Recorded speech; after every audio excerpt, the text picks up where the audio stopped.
So now we're going to apply the Euler-Lagrange equation to the Lagrangian that we have just derived. Now we said that we're going to end up with two sets of equations. We're going to end up with a set in θ1 and also a set in θ2. Now we're only going to work through the derivation here in terms of θ1. So once we've done this, I suggest that you can work through the same derivation but with respect to θ2. Now I will supply the actual derivation within the notes and you can go and have a look at it at the end and see whether you got it right. So let's do it first of all in terms of θ1. So we'll split this into three parts. We're going to have partial L by partial θ1, and then we're going to do partial L by partial θ1 derivative. We'll differentiate this with respect to time, and we'll subtract one from the other, and we'll be left with the final equation. So let's do the first part of it here. We're looking at partial L by partial θ1. So we're differentiating this thing here with respect to θ1. So the first term here doesn't have any terms in θ1. Now it does have a term in θ1 derivative, but that still just acts as a constant. We're only interested in terms in θ1. So if this is a constant, we differentiate it, this whole term here just disappears. Now there's no factor of θ1 in this here as well, so this whole thing acts as a constant and it's going to disappear. Now there is a θ1 here, so we can differentiate this section. Now the rest of it here is just going to look like a constant, so we can write that down as our m2 L1 L2 θ1 dot θ2 dot. Now whenever we differentiate the cosine, we're going to get minus sine. So we'll have a minus sign in the front here, and it will be the sine θ1 minus θ2. So now the next term here, well there's a term here in θ1, and again the rest of this is going to look like a constant. So we're going to have the value of our g, m1 plus m2, L1, and if we differentiate cosine we get minus sine, so that will give us the minus value here, and we've got our sine of θ1. So the first part here is relatively straightforward. So let's look at the second part. We're looking at differentiating this term here, this here, Lagrangian, with respect to θ1 dot. Now there's a term here in θ1 dot. The rest of it will look like a constant. So the first part will give us our half, m1 plus m2 L1 squared. Now whenever we differentiate θ1 dot squared with respect to θ1 dot, it doesn't look any different from differentiating dx squared by dx, which would just give us a value of 2x. So we're going to have the 2 will come down, we'll be left with a θ1 dot to the power of 1. So that's what we've got here. We'll have our 2 θ1 dot to the power of 1. Now I've actually added in the rest of what would be the chain rule. So we would have our multiply that by dθ1 by dθ1 dot by dθ1 dot. But this thing here just gives you a value of 1. So it's really understood, and generally I wouldn't have written it in, but I've just put it in here for fullness. So we'll look at this term here. Now this term here has got a θ1 dot term, so we can differentiate this. So the rest of it is going to look like a constant. So the constant part is going to be our m2 L1 L2 θ2 dot cos of θ1 minus θ2. So when we differentiate the partial θ1 by partial θ1 dot, so partial θ1 dot by partial θ1 dot, that's just going to give us a value of 1. So finally we can cancel the 2 with the half here, and we'll be left with our m1 plus m2 L1 squared θ1 dot plus m2 L1 L2 θ2 dot cos of θ1 minus θ2. So that's the second part of this. Now the third part is taking this partial L by partial θ dot, which is this term here, and differentiating it with respect to time. and we'll get this term here. So we can see here that the only things that are functions of time are our theta 1 and our theta 2. The mass m1 and m2 don't change with respect to time, they're fixed quantities. The length of the pendulum L1 doesn't change with respect to time, it's a fixed length. So the only quantities we're interested in are theta 1 and theta 2. So the first one is easy enough. When we differentiate this with respect to time, well, the m1 plus m2 L1 squared is just a constant, and we can use the dot notation again. So the theta 1 dot is the first differentiation with respect to time, and we're going to differentiate it again with respect to time.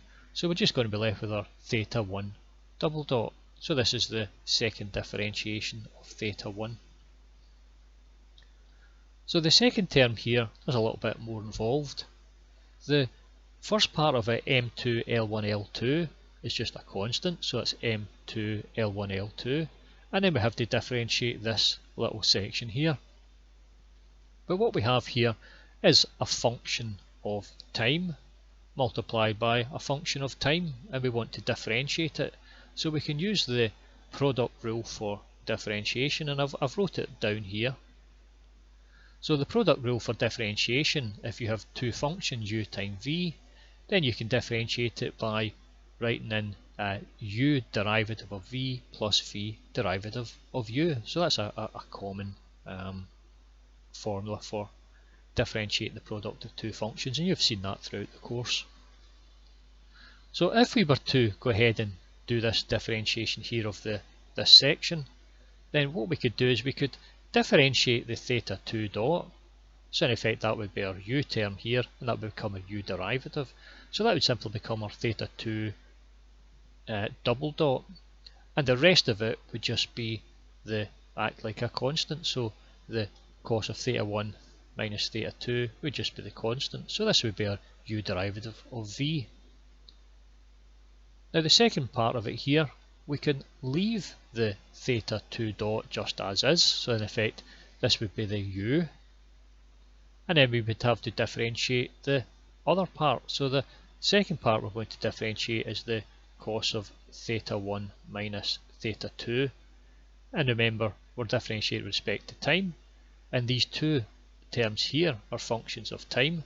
So we would have in effect the chain rule here. So we would have our theta 1 dot minus theta 2 dot times the sine of theta 1 minus theta 2. And of course whenever you differentiate cos you get minus sine, so this sine changes to a minus sign. So that's us worked through the three differentiations we require for the Euler-Lagrange for this particular Lagrangian. So we will have the first part of our Euler-Lagrange equation here, which is our d by dt of partial L by partial theta 1 derivative, minus the second part, which is our partial L by partial theta 1, and that is all equal to 0. So just as a reminder, that's just what we derived above. We're going to have the full Euler-Lagrange here.